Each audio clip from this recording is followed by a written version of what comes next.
Le deuxième point, c'est un autre phénomène, mais vraiment extraordinaire et passionnant et joli. C'est tout ce qui est système dynamique.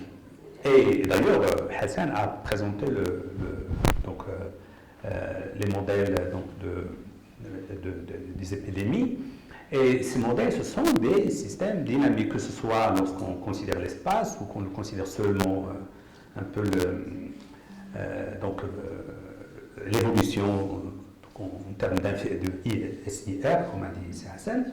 Mais aujourd'hui, on s'intéresse beaucoup plus, par exemple, juste à l'analyse d'une vidéo sur YouTube, d'accord, c'est un système dynamique, ou la pandémie, comment il se propage, ou alors la réussite des étudiants, ou alors le climat, d'accord, ou une voiture qui roule et qui prend des images, il doit utiliser la mémoire, il doit utiliser la donnée dont elle a avant pour prédire est-ce qu'il y aura un accident ou pas, est-ce qu'il y a un obstacle ou pas, etc.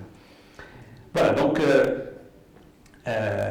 donc toutes ces... Là, on reconnaît des objets en marchant. Là, nous avons un peu, en génie civil, on s'intéresse à l'impact du vent sur un bâtiment.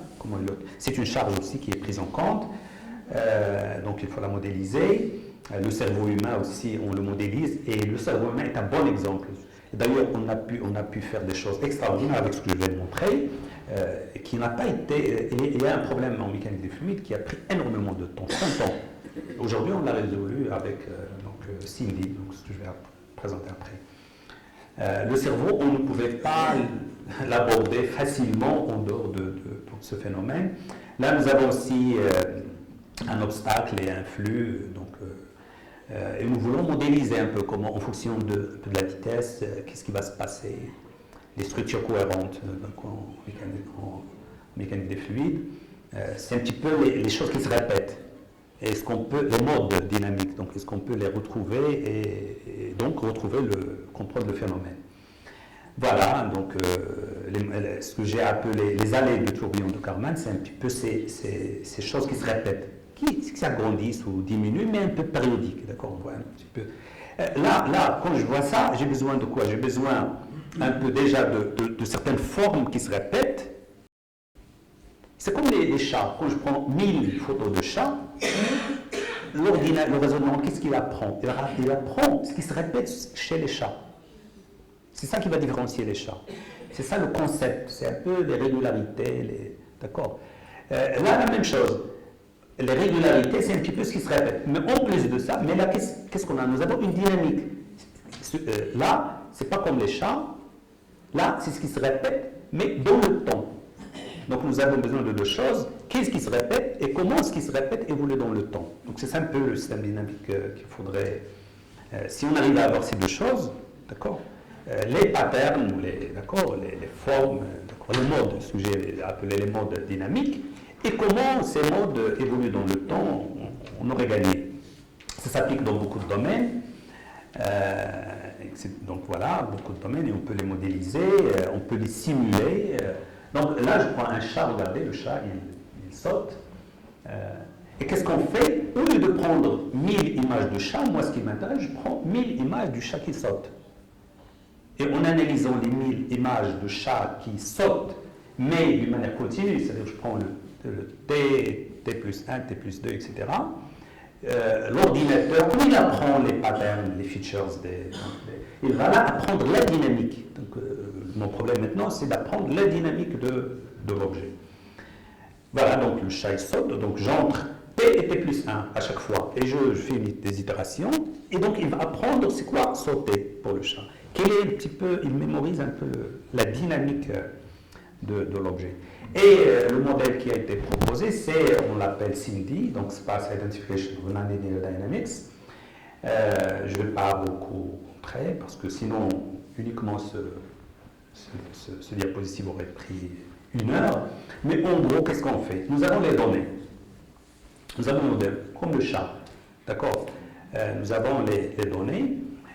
Et quelles sont les données dont on dispose? Nous disposons un peu des états du système dynamique, par exemple la position, d'accord? Ça peut être plus complexe, par exemple pour Hassan, nous avons le S, le I et le R. Ils définissent l'état du système dynamique, du système qui évolue dans le temps. Et nous avons SIR par exemple, pour un mois. Donc nous avons 30 pour 4 mois, pour une année. Aujourd'hui, pour la Covid, nous avons des données sur 2 ans. On les trouve facilement. Donc on prend ces données sur une durée donnée, par intervalle, donc un jour 0, jour 1, etc. Et à partir de ces données, nous pouvons calculer les dérivés. D'accord? Par une dérivation numérique. Sinon, parfois, on a aussi les dérivés. Mais je sais que pour la Covid, on n'a pas la dérivée, mais on peut l'obtenir, puisque j'ai T1, T2, etc. Il y a plusieurs manières de faire pour obtenir la dérivée au jour 1, au jour 2, etc. Donc nous avons la dérivée, nous avons les données. Et quelle est la question que l'on se pose? Déjà, quel est le problème? Qu'est-ce que je veux faire avec Cindy? Avec Cindy, j'ai les données et je veux que j'obtienne l'équation différentielle. C'est très fort. Donc, à partir des données, sur une année, par exemple, l'ordinateur, le logiciel va me dire, voilà, c'est d de x sur dt fois 0,1 plus d, etc., fois, etc., dx sur, etc., fois u fois dx. C'est lui qui va me donner l'équation différentielle. Donc, c'est vraiment le chemin, c'est le monde à l'envers pour un... C'est donc retrouver le... Mais, donc, qu'est-ce que je fais finalement? Comme j'ai dit, j'ai des données, et j'ai un dictionnaire pour les informaticiens, c'est-à-dire j'ai une petite... je vais dire à l'ordinateur, je lui donne les x points, je lui donne les dérivés pour les 1000 jours, par exemple, que j'ai. Et je lui dis, ces données, ces x', ces dérivés, elles doivent être fonction de 1, de x, de y, de x carré, par exemple, de s, de i, de r, etc. Donc je donne une petite bibliothèque de termes. Et là c'est à lui de me donner les valeurs. Par exemple, il va me dire x point, c'est sigma x moins z. D'accord, là c'est Lorentz, c'est l'équation de Lorentz. Système, donc... y point, on sait qu'il est instable, etc., mais on a réussi à le reproduire à partir de ce modèle. Voilà, donc il va me donner l'équation différentielle, ou l'équation, ou le dp. Donc, mais, comme j'ai dit, qu'est-ce qu'il fait? Finalement, l'idée n'est pas complexe, n'est pas compliquée. Nous avons les dérivés pendant 100 jours, nous avons les données pendant 100 jours, et qu'est-ce que je fais? Je crée, je lui dis voilà les dérivés, et je lui donne aussi ça. Je lui donne 1 1000 fois, et x 1000 fois, y 1000 fois. Par exemple, SIR pour les 1000 jours. Et puis x carré, c'est parce que moi je ne sais pas que c'est bêta SI, ou moins bêta SI. Je me dis peut-être, d'ailleurs, Hassan l'a dit, peut-être que c'est bêta fois S carré I, peut-être. Peut-être que c'est ça le vrai modèle. Donc, je lui donne ici S carré, je lui donne SI, etc. jusqu'à S5, SI5, S4 fois I5, etc. Mais bien sûr, je le limite un petit peu parce qu'une équation avec... d'accord, on sait très bien que les degrés des polynômes, en général, dans les formules, ils ne sont pas très grands. Et qu'est-ce que je fais? Donc, je lui donne ça, ce sont des nombres, ce sont des données. Parce que j'ai X, j'ai SIR, donc j'ai SI, j'ai SI carré, j'ai I carré, etc. Et l'inconnu, ça va être ça. Quels sont les coefficients? C'est un problème de régression. Très simple, c'est un problème de régression. Et donc je fais l'apprentissage, comment on le fait avec une régression. Et il va me donner les coefficients qui correspondent aux données que j'ai entre les mains. Il y a un petit problème quand même, c'est que déjà il y a un premier problème, c'est pourquoi je vais utiliser 1x, y, x carré? Pourquoi c'est pas sinus de x, cos x, sin x, sinus hyperbolique de x? Parce que les équations différentielles, on n'a pas que x carré, parfois c'est beaucoup plus complexe. Ça, je le laisse de côté. On va supposer que c'est ça. Après, je vais répondre à cette question. Mais la deuxième question, c'est qu'il ne faut pas qu'il me donne une équation où j'ai 0,5 d de x sur dy, 0,1 dx carré. Une bonne solution doit être sparse. Une équation différentielle, une EDP, je n'ai pas énormément de termes. Je dois avoir 5-6 termes. C'est ça, en général, dans une EDP. Sinon, il ne reflète... il y a des facteurs en général, la parcimonie, c'est un principe en science. La parcimonie, c'est-à-dire qu'avec peu, mais pas moins que ce peu, on doit pouvoir modéliser un système. Voilà, donc c'est une régression, mais c'est une régression avec un terme qui va régulariser. Donc je vais pénaliser le modèle en ajoutant un petit terme avec un lambda. Et qu'est-ce qu'on utilise comme pénalité? J'utilise une norme L1, c'est-à-dire j'utilise L1, j'utilise donc la somme des valeurs absolues d'accord, des termes. Donc vous voyez ça.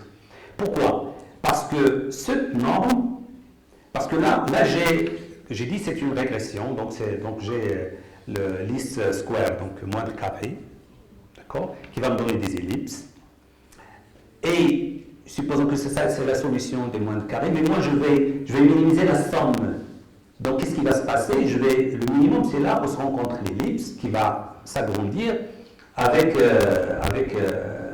donc 2 minutes et je m'arrête. D'accord, je passe, mais comprenez bien que bien sûr c'est pas dérivable partout, etc. Mais c'est beaucoup plus intéressant, c'est ce qu'on utilise. Celle-là, ça ne va pas assurer la parcimonie. Un dernier problème, c'est que au début j'ai dit quand on prend les images de chat, donc 2 minutes, les images de chat, nous sommes dans un espace de R à la puissance 1 million. Mais en général, je n'ai pas besoin de R à la puissance 1 million pour reconnaître un chat. Donc il y a une astuce qu'il faudrait trouver. Donc qu'est-ce qu'on fait? On oblige. Donc les points, ils sont dans un espace de très grande dimension, mais normalement, si on regarde un petit peu de près, c'est dans une